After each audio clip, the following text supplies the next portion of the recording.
वालेकुम स्टूडेंट्स, आज के इस लेक्चर में चैप्टर नंबर 3 स्टार्ट करने जा रहे हैं। नाम इसका लिमिट्स एंड कंटिन्यूटी। साइड पे लिखा हुआ है कि जहाँ एक्चुअल वैल्यू काम नहीं करती वहाँ लिमिट काम करती है। ठीक है जी, अब वो कैसे, वो हम आज के लेक्चर में सीखेंगे। सबसे पहले टॉपिक में वो कहता है कि आप एक फंक्शन लेट कर लें डेफिनेशन से भी पहले। अब इस फंक्शन पे आपको नज़र आ रहा है कि अगर हम 1 पुट करते हैं तो हमारे पास 0/0 फॉर्म आती है।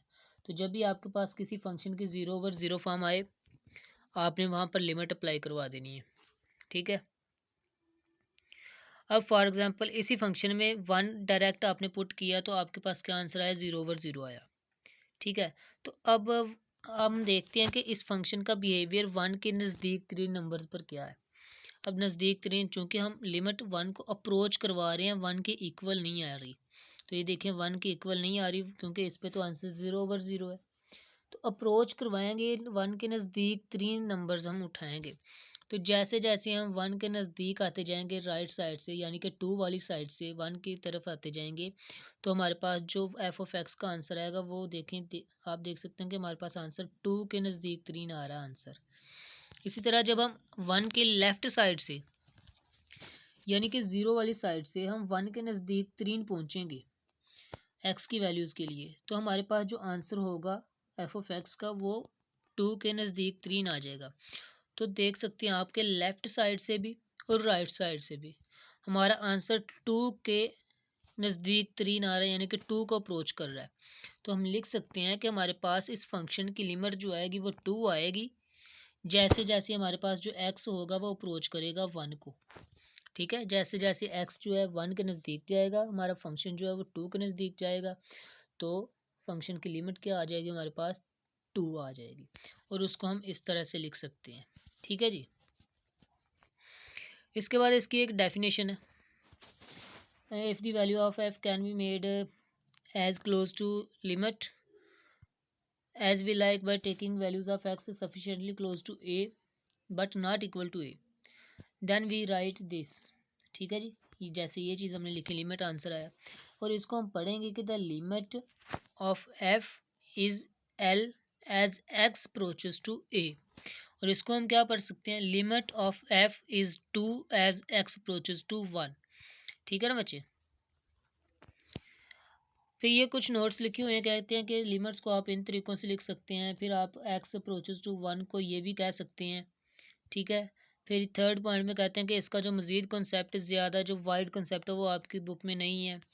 फिर चौथे में कह रहा है कि अगर किसी फंक्शन की लिमिट एग्जिस्ट करेगी तो वो यूनिक होगी। ठीक है ना, वो अकेली ही लिमिट होगी। एक फंक्शन की 2, 3, 4, 5 लिमिट्स नहीं होती, सिर्फ एक लिमिट होती है। ठीक है। फिर ये पॉइंट्स बच्चे बहुत इजी हैं, जो 4 लाइनें लिखी हुई हैं। तो there are different procedures to determine the limit of function, यानी कि किसी भी फंक्शन की लिमिट फाइंड करने के मुख्तलिफ प्रोसीजर्स हैं। उनमें जो सबसे ईजी फंक्शन की लिमिट फाइंड करने का प्रोसीजर वो ये है कि हम उस फंक्शन में वो वैल्यू ही पुट कर दें जिसके अराउंड हमने उसकी लिमिट फाइंड करनी है। ठीक है ना। फॉर एग्जाम्पल हमने प्रीवियस फंक्शन की लिमिट फाइंड करनी थी 1 पर, तो हमने पहले डायरेक्टली 1 पे पुट किया तो 0/0 फॉर्म आई, लेकिन हम अब लिमिट अप्लाई करवाएंगे। क्या करवाएंगे, अप्लाई, लिमिट अप्लाई करवाएंगे। तो जब लिमिट अप्लाई हमारे पास हो जाएगी, limit x approaches to 1 x square minus 1 over x minus 1। तो जब हम ये लिमिट अप्लाई करवाएंगे तो हमारे पास x स्क्वायर माइनस 1 एक फार्मूला बन रहा है, x प्लस 1 और x माइनस 1। ठीक है, तो बटे में भी x माइनस 1 आ रहा है, x माइनस 1 से x माइनस 1 कैंसिल हो जाएगा, हमारे पास लिमिट रह जाएगी किस पे अप्लाई होगी, x प्लस 1 पे। तो हमने x 1 के नज़दीक लिमिट फाइंड करनी, तो हम डायरेक्ट 1 ही x की जगह पे पुट कर देंगे, तो हमारे पास आंसर क्या आ जाएगा, 2 आंसर आ जाएगा, 1 + 1 2। तो ये तरीका सबसे पहले जी कहता है कि ये बहुत ही वैलिड वे है किसी भी फंक्शन की लिमिट फाइंड करने के लिए, इन मैनी केसेस, बहुत सारे केसेस में, लेकिन तमाम फंक्शंस के लिए नहीं है। अब तमाम फंक्शंस के लिए क्यों नहीं है, वो उनमें से कौन सा ऐसा फंक्शन है बेटे, सबसे पहले तो हमारे पास है एब्सोल्यूट वैल्यू वाला फंक्शन आ जाता है। ठीक है, वो कैसे, वो हम देखेंगे क्वेश्चंस में। अब वन साइडेड लिमिट यही है कि हम एब्सोल्यूट फंक्शंस में वन साइडेड लिमिट फाइंड करते हैं। वो कह रहा है कि कुछ केसेस में तो आप लोग एफ ऑफ ए फाइंड करके लिमिट फाइंड कर सकते हैं, बता सकते हैं कि इसकी लिमिट ये आएगी, लेकिन कुछ केसेस में आपको वन साइडेड लिमिट फाइंड करना पड़ती है। अब वो कैसे फाइंड करनी है वो ये बताते हैं जी, कि अगर हम लिमिट ये वाली फाइंड करते हैं ना, तो हम एक्स को रिस्ट्रिक्ट कर देते हैं, उसके पाबंदी लगा देते हैं एक ओपन इंटरवल में, ऐसा ओपन इंटरवल जिसमें ए कंटेन है। अब ए को क्या है, ए वो नंबर है जिसकी तरफ एक्स अप्रोच कर रहा है, ठीक है ना बच्चे। फिर we studied the behaviour of F on both sides of A. However, in some cases, it is necessary to investigate both one-sided limits. यानी कि हर वन साइडेड लिमिट को अकेले अकेले जांचना पड़ता है जी कुछ केसेस में। For example left side hand limit and right hand limit. For example ये फंक्शन कंसीडर कर लें कि हमारे पास एक फंक्शन है एक्स मॉड या एक्स की एब्सोल्यूट वैल्यू बटा एक्स। अब हमें पता है कि अगर हम इस पे ज़ीरो पुट करते हैं एक्स की जगह पे डायरेक्टली, क्या पुट करेंगे, ज़ीरो पुट करेंगे, तो ज़ीरो ओवर ज़ीरो फॉर्म बन रही है हमारे पास, ऐसे ही बच्चे ज़ीरो ओवर ज़ीरो फॉर्म बन रही है। तो हम क्या करेंगे, ज़ीरो पुट करने की बजाय ज़ीरो के नज़दीक तरीन वाले नंबर्स पुट करेंगे। हम इस नंबर का बिहेवियर चेक करेंगे फंक्शन का ज़ीरो से नज़दीक नंबर्स पर। तो जब हम ज़ीरो से राइट साइड से आएंगे तो राइट साइड से ऑब्वियसली वन पड़ा हुआ है, और वन और ज़ीरो के बिटवीन हम इसमें नंबर्स पुट करके देखते हैं हमारे पास आंसर क्या आएगा और किसकी इक्वल लिमिट्स आएगी।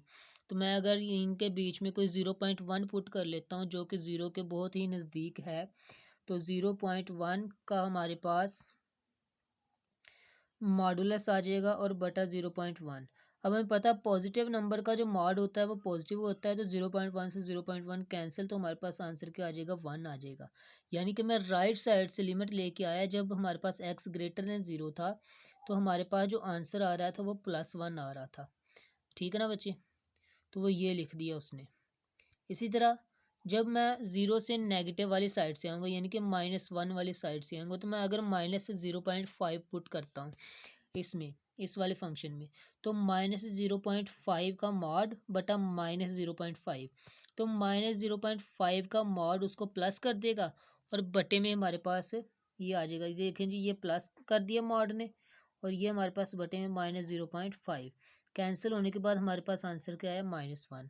तो जब हम लिमिट लेफ्ट साइड से लेके आते हैं तो हमारे पास आंसर क्या आता है, -1 आता है। तो ये उसने लिखा हुआ है कि लिमिट राइट साइड से आएगी, यानी कि जब x ग्रेटर देन 0 होगा तो आंसर 1 आएगा, जब x लेस देन 0 होगा तो आंसर -1 आएगा। तो इसको कहते हैं कि हमने वन साइडेड लिमिट्स को इन्वेस्टिगेट कर लिया और हमने बता दिया कि इस फंक्शन का आंसर क्या होगा, ठीक है।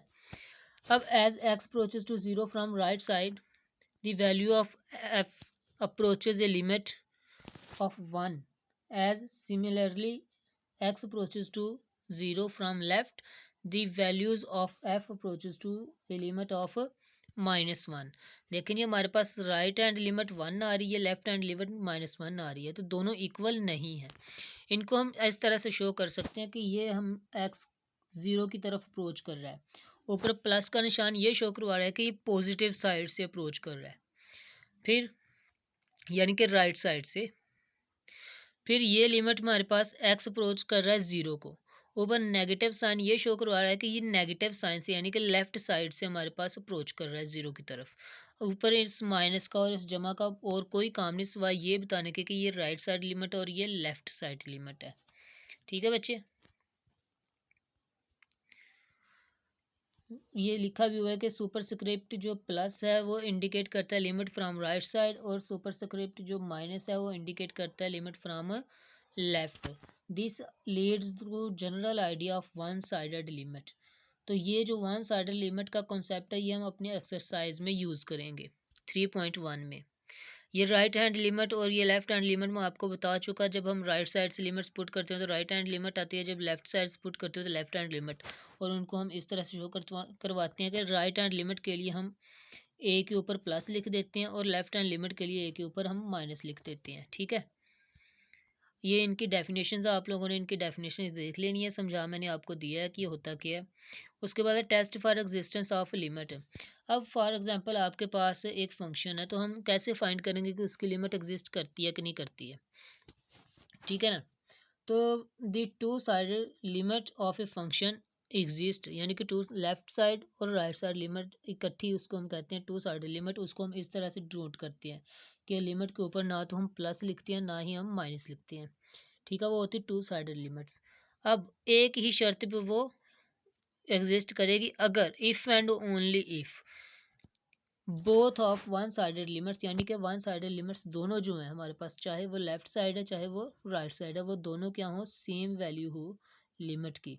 ठीक है ना, तो यानी कि हमारे पास राइट हैंड साइड लिमिट और लेफ्ट हैंड साइड लिमिट का अगर आंसर सेम होगा तो हमारे पास जो लिमिट होगी वो एग्जिस्ट करेगी।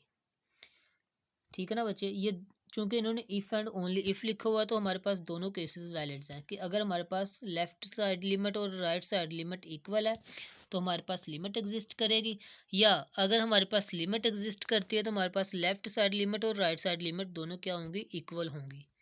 ठीक है जी, एग्जाम्पल करते हैं जी लिमिट्स कैसे अप्रोच करेगी। देखें जी, लिमिट अप्रोच कर रही है एक्स, किसको, टू को अप्रोच कर रहा है। तो हम क्या करेंगे कि हमने जो मेथड पढ़ा कि हम एक्स की जगह पे टू पुट करके जो आंसर आएगा लिमिट उसको अप्रोच करेगी, तो वो मेथड इसके लिए वैलिड है। तो हमारे पास लिमिट किसको अप्रोच करेगी, फोर को। यहाँ पर हमने एक्स की जगह पे थ्री पुट करके चेक कर लिया तो लिमिट किसको अप्रोच करेगी, टेन को। यहाँ पर हमने एक्स की जगह पे फाइव पुट करके देख लिया तो लिमिट किसको अप्रोच करेगी, थ्री को। अब आप कहेंगे सर हमने थ्री ही क्यों पुट किया, मेथड ये वाला यूज़ क्यों किया, हम थ्री के नज़दीक थ्री वाली वैल्यूज़ क्यों नहीं पुट करेंगे। देखें जी, अगर आप वो वैल्यूज़ पुट करना चाहते हैं तो आपको ये सारा टेबल बनाना पड़ेगा थ्री के नज़दीक वाली वैल्यूज़ के लिए। ये इस तरह का टेबल बनाना पड़ेगा जो कि आपके लिए बहुत मुश्किल है। तो मैथमेटिशियंस ने आपको ये मेथड बता दिया हुआ है इन फोर लाइंस में कि आपके पास जो वैलिड मेथड है वो ये है कि आप एक्स की जगह पे ए पुट करके लिमिट फाइंड कर सकते हैं कि आपके पास लिमिट क्या आ सकती है। ठीक है ना जी, फिर आपके पास सेकंड एग्जांपल है जो उसमें लिमिट किसको अप्रोच करिए, टू को अप्रोच करिए। तो देखें जब आप टू पुट करेंगे तो आपके पास जीरो ओवर जीरो फॉर्म बन रही है। तो आप क्या करेंगे, इनके पेयर्स बना लेंगे। पेयर्स बनाएंगे तो एक्स माइनस टू से एक्स माइनस टू कैंसिल हो गया, फिर इस पर आप लिमिट अप्लाई करेंगे तो आपके पास आंसर क्या आ जाएगा, माइनस थ्री आ जाएगा।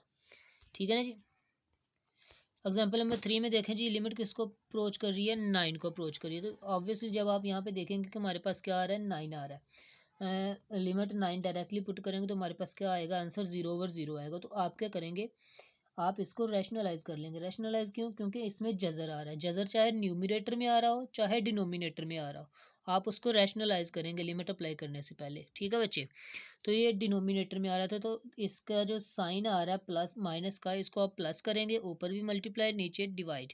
ये देखें जी, हमने किया मल्टीप्लाई भी करवा दिया डिवाइड भी करवा दिया इससे। अब ये ऊपर वाली दोनों रकमें आपस में मल्टीप्लाई होंगी, नीचे वाली दोनों रकमें आपस में मल्टीप्लाई होंगी। तो आप देख सकते हैं ये X under root minus three into X under root plus three, हमारे पास ए माइनस बी और ए प्लस बी का फार्मूला बन रहा है जो कि A square minus B square की इक्वल था। ऐसे ही जी, तो इसका मतलब एक्स अंडर रूट का स्केयर माइनस थ्री का स्केयर, तो हमारे पास ये आ गया स्केयर से square root cancel, X minus nine से एक्स माइनस नाइन कैंसिल। बाद में जो चीज़ हमारे पास रहेगी उसमें आपने लिमिट अप्लाई करवा देनी है तो आंसर क्या आ जाएगा, हमारे पास सिक्स आ जाएगा। ठीक है जी, लिमिट क्या थी, नाइन थी, तो एक्स की जगह पे हमने नाइन पुट कर दिया। अब ये देखें, इसको हम पीस वाइज फंक्शन कहते हैं, जैसे कि मैंने आपको प्रीवियस ग्राफ्स वाले चैप्टर्स में भी समझाया था। अब वो कह रहा है कि फंक्शन जो हमारे पास अगर एक्स वन से छोटा होगा ना तो ये फंक्शन इस तरह का बिहेव करेगा, अगर एक्स वन से बड़ा होगा तो फंक्शन इस तरह का बिहेव करेगा। अब हमारे पास ये वन है जी, वन से छोटा होगा अगर एक्स तो यहाँ से आएगी वैल्यूज़, यानी कि लेफ्ट हैंड लिमिट आएगी। अगर वन से बड़ा होगा तो राइट हैंड लिमिट आएगी।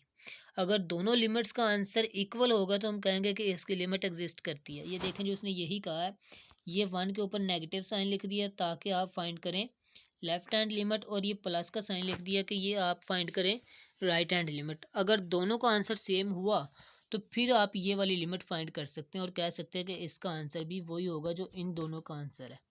ठीक है बच्चे, तो पहले हम लेफ्ट हैंड लिमिट फाइंड कर लेते हैं।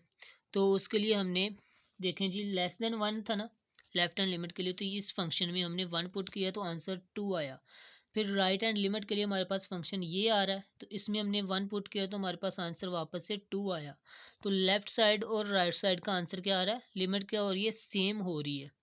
तो आप ये वाला थ्योरम यूज़ करेंगे जो हमारे पास उसने नोट दिया हुआ था, a test for existence of limit. तो आप कहेंगे लिमिट एग्जिस्ट करती है और लिमिट का आंसर क्या आ रहा है, हमारे पास टू आ रहा है। ठीक है जी, लास्ट पे आपने ये वाली लाइन लिख देनी होती है।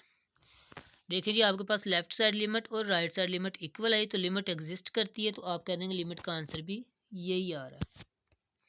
एग्जाम्पल नंबर 5 देखिए जी, इसमें स्क्वायर रूट आ रहा है।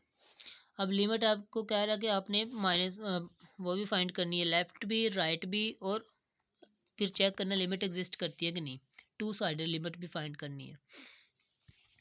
तो लेफ्ट साइड लिमिट फाइंड की तो और कुछ नहीं किया सिवाय उसने 2 के ऊपर माइनस लगा दी कि ये लेफ्ट साइड लिमिट है। एक्स की जगह पे 2 पुट किया, उसने आंसर 0 आया। इसी तरह राइट साइड लिमिट में उसने 2 के ऊपर प्लस लगा दिया और एक्स की जगह पे 2 पुट किए, आंसर 0। तो हमारे पास दोनों वन साइडेड लिमिट्स का आंसर सेम आ रहा है, तो हमारे पास जो 2 साइडेड लिमिट होगी उसका आंसर भी क्या होगा, 0 ही आएगा। अब ये देखें जी, एग्जाम्पल 6 इसमें स्क्वायर रूट आ रहा है फ्रैक्शन में, तो स्क्वायर रूट ऊपर आ रहा है, तो आप अगर इसमें लिमिट पुट करते हैं 1, देखें इसने लिमिट कौन सी अप्लाई की है 1, तो डायरेक्टली आप देख सकते हैं हमारे पास आंसर जो आएगा 0/2 बन रहा है। तो 0/0 फॉर्म नहीं बन रही, ऐसे ही ना, 0/0 फॉर्म नहीं बन रही, तो आप इस पे वैल्यू पुट कर सकते हैं। लेकिन उसने क्या कहा है कि आप लेफ्ट साइड लिमिट फाइंड करें पहले, फिर आप राइट साइड लिमिट भी फाइंड करें, फिर आप बताएं कि 2 साइडेड लिमिट एग्जिस्ट करती है कि नहीं करती। अब देखें, लेफ्ट साइड लिमिट फाइंड करनी है हमने, इसका मीन्स एक्स approaches to a value less than 1 and when we put this value, ये देखें जी, ये 1 है, 1 से लेस वैल्यूज पुट की, तो फॉर एग्जांपल हमने 0.9 पुट कर दिया, तो यहाँ पर 0.9 पुट करें जजर के अंदर, तो आपके पास ये एक इमेजिनरी नंबर नहीं बन रहा। तो इसका मतलब हम जब लेफ्ट साइड लिमिट से आएंगे तो वो तो लिमिट एग्जिस्ट ही नहीं करेगी, ये तो इमेजिनरी पार्ट हो जाएगा, हमारे पास कोई रियल नंबर आएगा ही नहीं। ठीक है ना बच्चे, तो लेफ्ट साइड लिमिट हमारे पास एग्जिस्ट नहीं करेगी। तो ये जो आपने वो लाइंस पढ़ी थी कि कुछ केसेस में हमारे पास वो एफ ऑफ ए वाला जो रूल है ज़्यादातर केसेस में तो अप्लाई हो जाता है, लेकिन कुछ केसेस में अप्लाई नहीं होता। उनमें से एक केस ये भी आ गया, जजर वाला भी, एक एब्सोल्यूट वाला भी केस जो मैंने आपको समझाया। ठीक है ना, तो इस तरह के केसेस आ जाते हैं। तो लिमिट क्या हो गई, डज नॉट एग्जिस्ट। अब राइट साइड लिमिट देखते हैं। राइट साइड लिमिट देखें जी, 1 की राइट साइड से आएगी। ठीक है ना, तो 1 की राइट साइड से लेट कर लें कि हम 1 के नज़दीक तरीन हमारे पास 1.1 नहीं है, तो 1.1 पुट करेंगे इसमें, तो हमारे पास आएगा 0.1, जो कि इसको इमेजिनरी नंबर नहीं बनाएगा।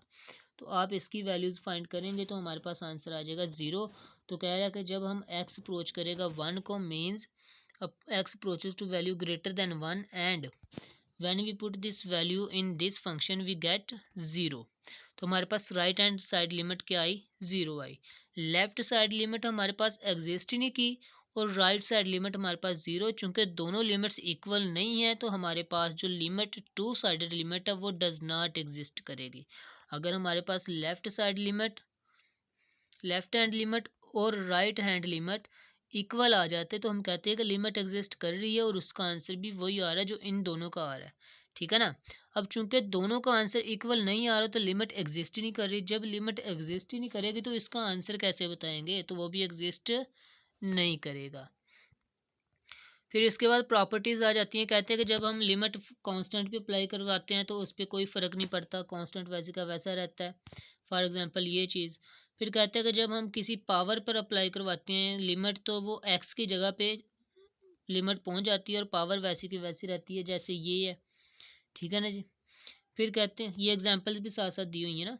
फिर कहते हैं कि जी अगर हमारे पास लिमिट एक्स अप्रोच कर रही है ए को और सी कोई भी रियल नंबर है और मल्टीप्लाई हो रहा है किसी फंक्शन के साथ, तो सी बाहर आ जाएगा और लिमिट उस फंक्शन पे अप्लाई हो जाएगी। ठीक है, ये एग्जांपल दी हुई है उसने। इसके बाद हमारे पास है जी, कहते हैं अगर लिमिट एफ ऑफ एक्स को अप्रोच कर रही पे अप्लाई हो रही है और जी ऑफ एक्स पे भी वही सेम लिमिट अप्लाई हो रही है, तो फिर उनके सम पर भी वो अलग अलग अप्लाई होके आंसर आ जाएगा, सम ये डिफरेंस पे। ठीक है ना जी, ये एग्जांपल लिखी हुई है कि ये दो फंक्शंस थे, दोनों जमा हो रहे हैं, तो लिमिट दोनों पर अलग अलग से अप्लाई हो जाएगी। फिर अगर वो दोनों फंक्शंस पर लिमिट अलग अलग अप्लाई हो के आंसर आ रहा है, एग्जिस्ट कर रही है लिमिट, तो उन दोनों के प्रोडक्ट पे हमारे पास लिमिट अलग अलग अप्लाई होके आ जाएगी। ये एग्जांपल है जी, ये दो फंक्शंस हैं, लिमिट इस पर भी अप्लाई हो गई, लिमिट इस पर भी अप्लाई हो गई और आंसर आ गया। इसी तरह कोशंट में भी यही काम आएगा कि लिमिट हमारे पास ऊपर वाले फंक्शन पे भी अप्लाई हो जाएगी और लिमिट नीचे वाले फंक्शन पे भी अप्लाई हो जाएगी। ठीक है, अब एग्जाम्पल देखें जी। अब ये लिमिट एक्स अप्रोचेस टू 5 है, तो ये जो पैरेंथेसिस है उसमें 3 फंक्शंस हैं। पहला फंक्शन एक्स स्क्वायर है, दूसरा 4x है और तीसरा एक कांस्टेंट फंक्शन है। तो हमारे पास जो लिमिट होगी वो इन तीनों पर अलग अलग से अप्लाई हो गई। अब पहला फंक्शन देखें तो आपके पास पावर में जा रहा है, तो पावर में जो x है वो पावर में अप्लाई हो जाएगा, तो x की जगह पे 5 आ जाएगा। अब इसमें एक स्केलर मल्टीप्लाई हो रहा है, तो स्केलर लिमिट के बाहर आ जाएगा और लिमिट x पर अप्लाई हो जाएगी। और ये कांस्टेंट है तो इस पर लिमिट काम नहीं करेगा। ये साथ उसने प्रॉपर्टीज़ के नाम लिखे हुए हैं कि हमने ये वाली प्रॉपर्टी इस्तेमाल की है। ठीक है बच्चे, इसी तरह ये देखें, ये क्वेश्चंस में आ जाए तो लिमिट ऊपर भी अप्लाई हो जाएगी, लिमिट इधर भी अप्लाई हो जाएगी। फिर देखें ब्रैकेट में अंदर दो फंक्शंस आ रहे हैं, तो लिमिट दोनों पर अलग अलग से अप्लाई होगी, इधर भी लिमिट दोनों पर अलग अलग से अप्लाई होगी। अब ये एक स्केलर मल्टीप्लाई हो रहा है एक्स क्यूब के साथ, तो स्केलर बाहर आ जाएगा और लिमिट एक्स क्यूब पर अप्लाई हो जाएगी। अब देखें एक्स क्यूब आ रहा है यानी कि किसी वेरिएबल की पावर आ रही है, तो जो लिमिट होगी वो एक्स पर अप्लाई होगी, पावर वैसी की वैसी रहेगी ऊपर। ठीक है, तो ये सारी की सारी प्रॉपर्टीज इस्तेमाल की हुई हैं। अब नोट है जी हमारे पास, the limits can be computed in combination of limit properties, यानी कि हम लिमिट प्रॉपर्टीज का इस्तेमाल करके लिमिट्स को फाइंड कर सकते हैं। ठीक है ना जी। अब एग्जांपल नंबर 9 है हमारे पास, तो उसमें देखें लिमिट हमारे पास न्यूमरेटर पे भी अप्लाई होगी, डिनोमिनेटर पे भी अप्लाई होगी। तो लिमिट्स कॉम्बिनेशन यानी कि कॉम्बिनेशन ऑफ लिमिट हम यूज़ कर सकते हैं, इकट्ठा यूनिट्स को लिमिट्स को यूज़ करके हम फाइंड कर सकते हैं। जैसे कि इस एग्जांपल में उसने अलग अलग से लिमिट अप्लाई की हर फंक्शन पे, फिर स्केलर को निकाला बाहर, ठीक है, फिर पावर में उसने लिमिट अप्लाई करवा दी। तो वो कह रहे थे कॉम्बिनेशन इस्तेमाल कर सकते हैं कि एक ही दफ़ा तमाम प्रॉपर्टीज़ अप्लाई करवा के डायरेक्ट लिमिट फाइंड कर सकते हैं हम। तो देखें इस क्वेश्चन में उसने डायरेक्ट ही वैल्यूज़ पुट करके 2 पुट करके एक्स की जगह पे और उसका आंसर निकाल लिया और ये शॉर्ट हो गया मज़ीद। तो ये चीज़ें तमाम हमारे क्वेश्चंस को आसान बनाने के लिए होती हैं, जितनी भी मैथ्स में होती हैं। ठीक है ना, पहले उसने एक तफसीली मेथड बताया कि हम लिमिट कैसे फाइंड करते हैं, फिर उसने एक शॉर्टकट ट्रिक भी बता दी साथ में कि आप इन तमाम प्रॉपर्टीज़ को अलग अलग अप्लाई करने के बजाय इकट्ठा अप्लाई कर दें, तो आपके पास क्वेश्चन मज़ीद आसान हो जाएगा, इससे आपका क्वेश्चन गलत नहीं होगा। ठीक है जी, ये था आज का लेक्चर जो कि तकरीबन काफ़ी लेंथी हो गया है। इसमें हमने तमाम ज़रूरी कंसेप्ट सीख लिए लिमिट से अकॉर्डिंग।